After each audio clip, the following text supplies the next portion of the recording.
नमस्ते, सलाम और जूले। स्वागत है आपका चीन का जवाब इस श्रृंखला के दूसरे भाग में। उम्मीद है आपको मेरी आवाज सुनाई दे पाएगी। यहाँ पर हवाएं चल रही हैं, बल्कि कल तो इतनी हवाएं चल रही थी कि हम रिकॉर्ड ही नहीं कर पाए, इसलिए देरी हुई, क्षमा कीजिएगा। आज हम थोड़ी बड़ी माइक लेके आए हैं, उम्मीद है अच्छी तरह हो पाएगी। तो मैंने पहले भाग में ये कहा था आपसे कि हम आपके सवाल, आपके कमेंट्स का जवाब देंगे इस भाग में, तो इसलिए हम आए हैं। और सबसे पहले जो बहुतों ने ये पूछा है सवाल, वो लेते हैं। पहला सवाल है, क्यों बायकॉट करें चीन को? क्या ये नफरत फैलाने के समान नहीं है? जी नहीं, नफरत फैलाने की बात नहीं है। जैसा मैंने पहले कहा है, चीनी लोगों से हमें कोई समस्या नहीं, बहुत अच्छे लोग होते हैं, मेरे बहुत दोस्त हैं। हमें समस्या है तो चीनी सरकार से, तंत्र से, जो कि विस्तारवादी है, जो कि शोषण करती है, उनसे समस्या है। चीन के हर बात पे दुनिया खामोश रहती है, तो ये एक वेकअप कॉल है जो हम दे रहे हैं। चीन के अंदर ही 140 करोड़ लोग लगभग बंधुआ मजदूर की तरह काम करते हैं, हुकूक अधिकार नहीं है, कुछ बोलें तो वो गायब हो जाते हैं, और दुनिया उस पे खामोश है और सौदा करना चाहती है, बिजनेस एज यूजुअल। अंदर जाएं तो तिब्बतन बुद्धिस्ट 60 लाख में से 12 लाख मारे गए, लगभग 6000 मंदिर मठ तोड़े गए। दुनिया खामोश है, हम बिजनेस करना चाहते हैं। बात करते हैं सिंगजांग में युगुर मुसलमानों की। करोड़ की जनसंख्या है और 10 लाख युगुर मुस्लिम्स जेल में बंद हैं अभी इस वक्त, और हजारों मस्जिदें तोड़े गए हैं। दुनिया खामोश है, हम सौदा करने की बात करते हैं उनसे। श्रीलंका को देखिए, चीन के कर्ज में दबी जा रही है।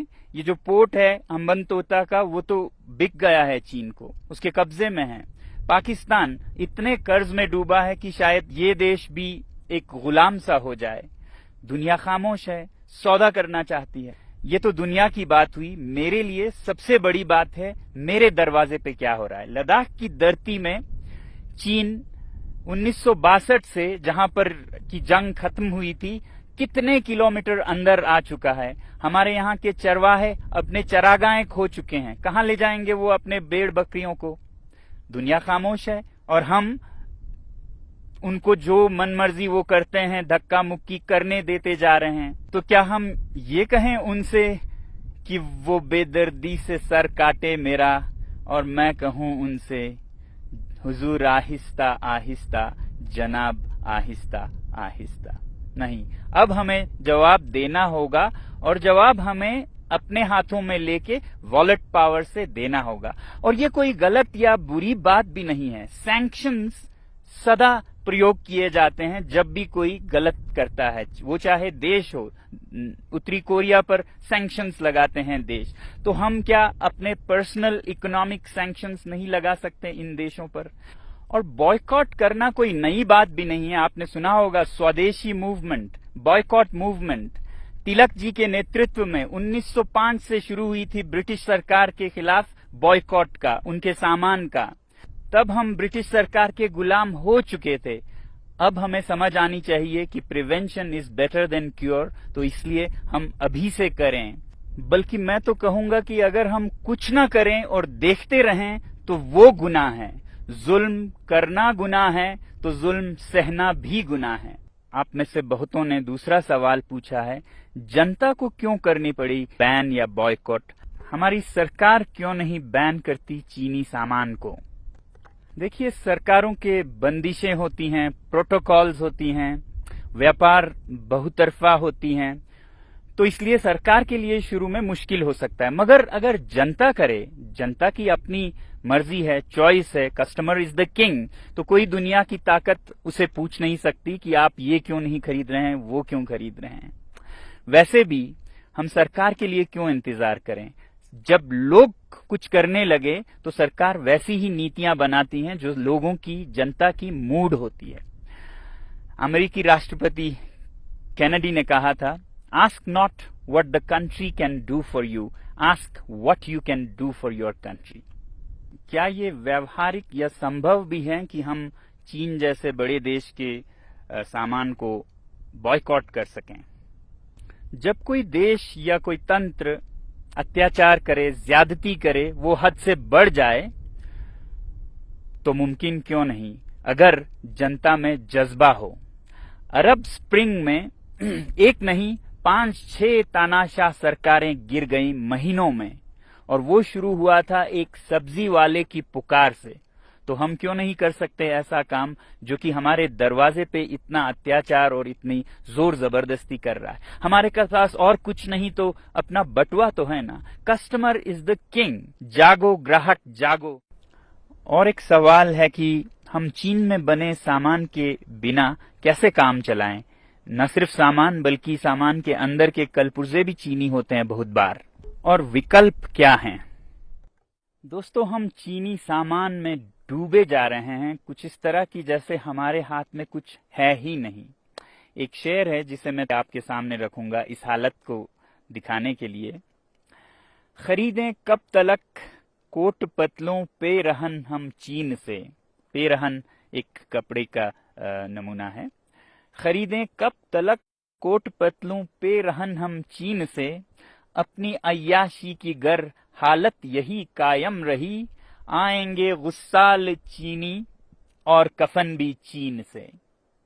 गुस्साल जो मरने के बाद शरीर को धोने वाले लोग होते हैं, वो भी अब चीन से आने लगेंगे और कफन भी चीन से आने लगेंगे।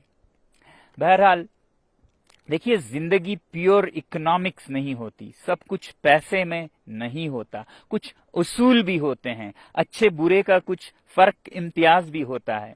और हमारे तहजीब, हमारे मजहब हमें यही सिखाते हैं कि बुरे या गुनाह या पाप से जुड़े चीजों से दूर रहें। जैसे आप देखेंगे कि हमारे मुसलमान भाई शराब से दूर रहते हैं, कुछ भी हो वो नहीं पिएंगे। हमारे सिख भाई सिगरेट से दूर रहते हैं, तंबाकू से। हमारे हिंदू भाई गौ मांस से, या जैन समुदाय के लोग तो मांस ही नहीं बल्कि लहसुन, प्याज ऐसे चीजों से भी वो नहीं खाते हैं। तो जहां भी वो जाएं कभी सफर में, यात्रा में, तो क्या वो भूखे मर जाएंगे? नहीं। अगर दृढ़ निश्चय हो, पक्का इरादा हो, तो एक इकोसिस्टम, एक हालात बनती जाती है। उस रास्ते में जब हम बर्दाश्त करके चलते हैं तो आप देखेंगे कि ऐसे भोजनालय, रेस्टोरेंट्स निकलेंगे जो जैन फूड सर्व करेंगे।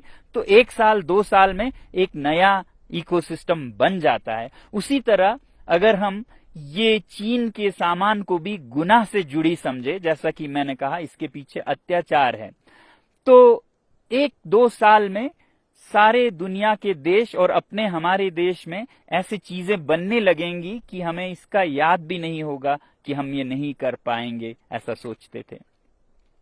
तो इसलिए मैं कहता हूं कि boycott made in China, software in a week, hardware in a year, और फिर हार्डवेयर में भी finished products, non essentials in a year, components, raw materials and essential products in 2 years।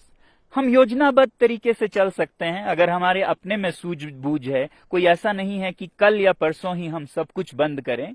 हम ये कहें कि फिनिश प्रोडक्ट्स वाले अभी से हम बंद करेंगे 1 साल के भीतर, जिसमें कंपोनेंट्स जाते हैं जो हमारे भारतीय उद्योग में भी इस्तेमाल होते हैं, वो हम 1-2 साल तक चलाएंगे जब तक कि ऐसे विकल्प न बन पाए। और जहां तक विकल्प या रिप्लेसमेंट्स की बात है इन चीनी सामानों का, तो एक बात जरूरी ये है कि हर चीज की हमें रिप्लेसमेंट्स जरूरत भी नहीं होनी चाहिए। हमारी जिंदगी सादा भी हो सकती है। इस लॉकडाउन में हमने देखा कि कितने कम चीजों से हम खुशी पा सकते हैं, और सस्ते माइंडलेस कंज्यूमरिज्म में लाए गए ये चीनी सामान जो कि हमें जरूरत भी नहीं है, 10 जोड़े जूते, 50 जोड़े जुराब, क्यों जरूरत है इनकी? क्या हम एक सादा जीवन नहीं जी सकते हैं?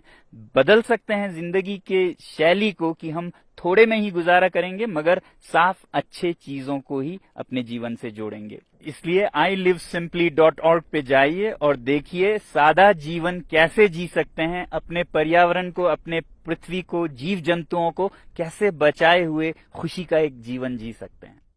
आखिरी सवाल जो मैं ले रहा हूं वो है, हम इसे एक राष्ट्रीय आंदोलन कैसे बना सकते हैं, ए नेशनल मूवमेंट। देखिए, मैंने एक छोटी सी पहल की है लद्दाख से। ये मत उम्मीद कीजिएगा कि लद्दाख से कोई एक आदमी इसको चलाएगा। इस बटुए के आंदोलन में हर नागरिक एक सिपाही है और ये उतने ही दूर तक चलेगा जितना आप इसे ले जाना चाहेंगे। तो मुझे उम्मीद है कि भारत का हर नागरिक इसे एक अवसर, अपॉर्चुनिटी बनाएगा आत्मनिर्भर भारत बनाने का। हमारे जो सेलिब्रिटीज, इन्फ्लुएंसर्स और नेता हैं, वो युवा पीढ़ी को नेतृत्व दे सकते हैं इस मामले में, और मुझे बहुत उम्मीद है कि आप लोग भी अपना रोल निभाएंगे देश प्रेम का। जो भरा नहीं है भावों से, बहती जिसमें रसधार नहीं, वो हृदय नहीं है, पत्थर है जिसमें स्वदेश का प्यार नहीं। जय हिंद।